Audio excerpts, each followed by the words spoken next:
One is from Carol. Why did God ask Hosea to name his child Jezeel? So in Hosea chapter 1, verse 4, let's go there really quick. And if you know the story of Hosea, it's kind of a sad story. Hosea was a prophet of Israel back before they were destroyed by Babylon. And in um, in the story, excuse me, Hosea is asked by God to go marry a prostitute named Gomer, and he has a child. And the first child's name, it says, then the Lord said to him, call his name Jezreel, for in a little while I will avenge the bloodshed of Jezreel in the house of Jehu. And so when you read this, it's kind of interesting because the word Jezreel, if you look at Blue Letter Bible, look up the meaning of the name, it says God sows or God has planted.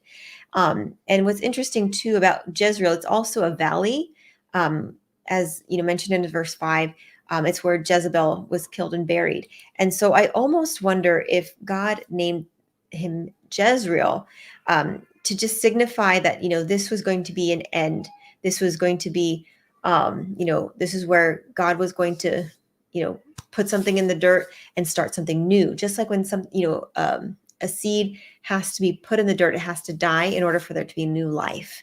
And so in the same way, Israel, as a nation was spiritually dead at this point. They were, fully given to idolatry and wickedness.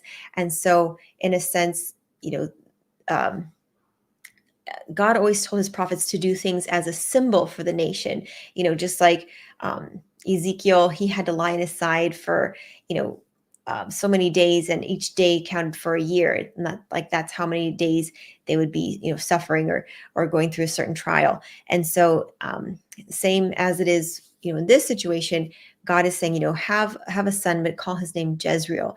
And so, which means God is planted. God is doing a work of, basically settling the score of, putting an end to the most varying, the sin of Israel and starting something new. That would be my take on that.